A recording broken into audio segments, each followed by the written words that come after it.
தமிழ் தாய் மக்களுக்கு வணக்கம். நான் மைக் சுதாகர், மெமிக்ரி ஆர்டிஸ்ட். இன்னைக்கு நம்ம பார்க்க போற திரைப்படம் தலைவன் தலைவி. இயக்குனர் பாண்டியராஜன் இயக்கத்துல விஜய் சேதுபதி, அதாவது மகாராஜா ஹிட்டுக்கு அப்புறம் இந்த தலைவன் தலைவில வந்து ஹீரோவா பண்ணியிருக்கிறாங்க. நித்யா மேனன் ஹீரோனையும் பண்ணியிருக்கிறாங்க. அவங்களை தொடர்ந்து சப்போர்ட்டிவ் கேரக்டர் ஆர்டிஸ்ட்னு பார்த்தீங்கன்னா காளி வெங்கட், சென்ராயன், யோகி பாபு, சரவணன், தீபா, அப்புறம் ஆதித்யா கதிர், இவங்கெல்லாம் வந்து ரொம்ப சூப்பராகவே பண்ணியிருக்காங்க. ஆர்டிஸ்ட் செலெக்ஷன் வந்து ரொம்ப அருமையாக இருக்குது. இந்த படத்தோடைய கதையை பற்றி நம்ம சொல்லணும்னா வைங்களேன், ஐயோ நம்ம நாட்டில் பார்த்தீங்கன்னா ஒரு 40% புதுசாக கல்யாணம் ஆகி அண்டர்ஸ்டாண்டிங் இல்லாமல் எப்படி வந்து ஃபர்ஸ்ட் லவ் பண்ணுறாங்க, அதுக்கப்புறம் எப்படி அவங்களுக்குள்ள பிரச்சனை ஆகுது, ஸோ பெண்ணாக இருக்கட்டும் ஆணாக இருக்கட்டும் அவங்க மைண்ட் ஆஃப் எப்படி இருக்குது அப்படின்னு கேட்ச் பண்ணி இப்போ ட்ரெண்டிங்கில் இப்படி தான் மனுஷங்க சில பேர் இருக்காங்க அப்படின்னு ஆராய்ச்சி பண்ணி பாண்டியராஜன் அழகா இந்த தலைவன் தலைவி படத்தை வந்து உருவாக்கி வெளியிட்டிருக்கிறாருங்க. என் கூட வந்தால் லைஃப் எப்படி இருக்கும்னு யோசிக்காம நான் தான் வேணும்னு வந்திருக்கேன். நம்ம அம்மா அப்பாவே இப்படி பார்த்துக்கலையான்னு அவங்களே நீ திட்ட அளவுக்கு நீ பார்த்துக்கலான்னு இருக்கேன். இந்த படம் ரிலீஸ் ஆன 3வது நாளில் இதோட வசூல்னு பார்த்தீங்கன்னா 5.5 கோடிக்கு மேலே அடிச்சாங்க. அந்த அளவுக்கு ஹவுஸ்ஃபுல்லாக போயிட்டு இருக்கு தியேட்டரில். குடும்பத்தோட பார்க்கக்கூடிய ஒரு படம், எல்லாரும் பார்க்கக்கூடிய ஒரு படம். எப்படியெல்லாம் நம்மளை செதுக்கிக்கலாம் அப்படிங்கிற ஒரு கருத்தை அதை வச்சிருக்கிறாருங்க. ரொம்ப அற்புதமா இருக்கு இந்த படத்தை பத்தி சொல்லணும். பயங்கரமா இந்த மாதிரி ஒரு இதே வந்ததில்லை, இன்னும் இந்த மாதிரி ஒரு படமே வந்ததில்லை. விஜய் சேதுபதி சார் சூப்பரா எடுத்திருக்காரு. தமிழ்நாட்டுக்கு மிக சிறந்த ஒரு ஊருன்னா மதுரை. இந்த மதுரைன்னு சொன்னாவே ஏகப்பட்ட படங்கள், மதுரை சார்ந்த படங்கள் எல்லாமே சூப்பர் டூப்பர் ஹிட் ஆயிட்டு இருக்கு. இதுவும் மதுரை சம்பந்தப்பட்ட ஒரு படம் தான். சரி, ஓகே, இந்த படத்தோட சுருக்கத்தை சொல்லிடுறேன், நல்லா கேட்டுங்க. ஓப்பனிங்ல யோகி பாபு வந்து ஒரு கருப்பர் கோயிலுக்கு போய், கருப்பரே இது வரைக்கும் என்னை சோதிச்சுட்டேன், இதுக்கப்புறம் என்னை சோதிக்காத, இதுக்கப்புறம் வாழ்க்கை நல்லபடியா போகணும், நான் செய்யற தொழிலுக்கு கொஞ்சம் நீ தான் வழிகாட்டணும் அப்படின்னு சொல்லி வேண்டுவாரு.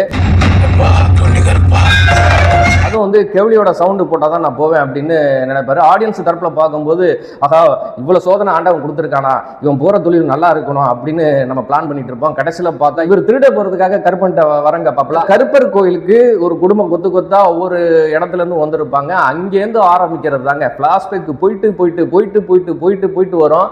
ஸோ இந்த மற்ற படங்களில் வந்து ஓப்பனிங் ஒரு சீனை போட்டு இவர் எப்படி வந்தார் அப்படின்னு ஃப்ளாஷ்பேக் போகும்போது ரொம்ப நம்மளுக்கு போர் அடிக்குங்க. ஐயோ ஃப்ளாஷ்பேக் போயிட்டாங்களா, இதுக்கப்புறம் இப்படிதான் நடக்கும் அப்படிங்கிறது தெரியும் அப்படிங்கிறது ரொம்ப நம்மளுக்கு போர் அடிக்கும், வெறுப்பா வரும். ஆனா இந்த படத்துல ஒரு பாயிண்ட் கூட நம்மளுக்கு போர் அடிக்காது. ஏன்னா இந்த பிளாஷ்பேக்கே வந்து இந்த கதையோட ஒத்து போறதுனால நம்மளுக்கு எந்த இடத்துலயும் லாக் ஆகாது. ஸோ எப்போ மறுபடியும் பிளாஷ்பேக் போவாங்க, இவங்களுக்கு என்னதான் நடந்துச்சு அப்படின்னு நம்ம தெரிஞ்சுக்கக்கூடிய ஒரு ஆர்வத்தை தூண்டி இருக்கிறாப்புல இயக்குனர். தெரியாது இல்ல தம்பி பரோட்டா மாஸ்டர். மதுரையில் வந்து ஒரு ஹோட்டல் பரோட்டா கடை வச்சிருப்பாப்புல. அவருக்கு பொண்ணு பார்க்கறதுக்காக பக்கத்து ஊர்ல போயிட்டு நித்யா மேனனை பார்ப்பாங்க. இப்போ படிக்காத பையனுக்கு நாங்கள் வந்து பொண்ணு கொடுக்க மாட்டோம்னு நித்யா மேனனோட அம்மா அப்பா சொல்லுவாங்க. சின்ன பொய், அதாவது விஜய் சேதுபதியோட அம்மா வந்து போய் சொல்லிட்டாங்க, யாருங்க படிக்கல, என் பையன் WMA படிச்சிருக்காரு அப்படின்னு போய் சொல்லி நிச்சயதார்த்தம் பண்ணிடுவாங்க. நிச்சயம் பண்ண அடுத்த நிமிஷத்துலேருந்து இவங்க லவ் பயங்கரமாக ஸ்டார்ட் ஆயிடுங்க. அப்படி இப்படியான ஒரு லவ் வந்து ஸ்டார்ட் ஆகிடும். லவ் பண்ண ஆரம்பிச்சிருவாங்க, கல்யாணமும் பண்ணிடுவாங்க. கல்யாணம் பண்ணதுக்கு அப்புறம் இவங்களோட வாழ்க்கை ஏன் சண்டை வருது, எதுக்கு சண்டை வருது தெரியல, சண்டை வருது நல்லதான் போயிட்டு திடீர்னு போயிடும், சண்டை வந்துடும். பரோட்டா கடை கோவில், வீடு பரோட்டா கடை கோவில், இப்படிதான் லொகேஷன் போயிட்டு இருக்கோம். எந்த அளவுக்கு அவங்க சின்சியரா லவ் பண்ணாங்களோ அந்த அளவுக்கு இவங்களுக்குள்ள ஒரு பயங்கர மோட்டிவா இருக்கும். கடைசியில பாத்தீங்கன்னா இவங்க 2 பேரும் பிரியக்கூடிய நிலைமை வந்துடும். எங்க 2 பேரையும் பிரிச்சு விட்டுருங்க. அப்புறம் கோர்ட்டு வாசல், பெரிய பஞ்சாயத்துக்காரர்கள், MLA முத கொண்டு வந்துருவாருங்க. அந்த அளவுக்கு ஒரு சீரியஸா போயிட்டு இருக்கு. என்னங்க பிரச்சனை? ஐயோ கடைசியில இவங்களோட வாழ்க்கை மிகப்பெரிய ஒரு கொஸ்டின் மார்க் அமைங்க. கோர்ட்டுக்கு போயிடுவாங்க. அதுக்கப்புறம் இவங்க பிரிஞ்சாங்களா, ஒன்று சேர்ந்தாங்களா, அதுக்கப்புறம் என்ன ஆச்சு அப்படிங்கிறது தான் மற்ற கதை. இந்த படத்தை பார்க்கும்போது கொஞ்சம் விறுவிறுப்பாக இருக்குது. ஃபேமிலியோட போய் பார்க்கலாம். இருக்கிற புது டைரக்டராக இருக்கட்டும், பழைய டைரக்டர்ஸாக இருக்கட்டும், சின்ன ஆர்டிஸ்ட்டை வச்சு நல்ல ஒரு கதையை உருவாக்கி மக்களுக்கு மிக சிறப்பான ஒரு விருந்தாக கொடுத்துட்டு இருக்காங்க. எல்லாரும் தேட்டரில் போய் படம் பார்க்குறாங்க. எல்லாம் ஹவுஸ்ஃபுல்லாக போயிட்டு இருக்குது.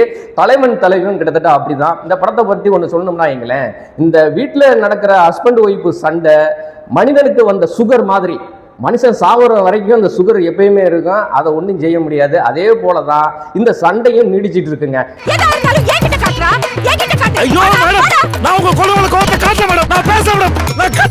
அதாவது மகாராஜாவுக்கு அப்புறம் நம்ம சேதுபதி பயங்கர சூப்பர் டூப்பர் கிட்ட அவர் நடிப்பை நம்ம சொல்ல வேணாங்க, அற்புதமா நடிச்சிருப்பாப்ல. அதே மாதிரி நித்யா மேனன், அவங்க வந்து ஒரு மலையாள ஆக்டர், அவங்க எப்படி சூப்பரா நடிச்சிருக்காங்க, எல்லாருமே அருமையா நடிச்சிருக்காங்க. யோகி பாபாவோட மைண்ட் வாஷ் காமெடியும் சூப்பரா ஒர்க்கிட்டா இருக்குதுங்க. நீங்க எல்லாம் சம்பாதித்து கடை தந்தீங்களா இல்ல சண்டை போறது கடை தந்தீங்களா? இந்த படத்தை குடும்பத்தோட போய் நீங்க எல்லாருமே பார்க்கலாம். மீண்டும் அடுத்த ஒரு வீடியோல சந்திக்கும் வரை உங்களிடம் இருந்த விடைபெறுவது நான் உங்கள் மைக் சுதாகர். தேங்க்யூ.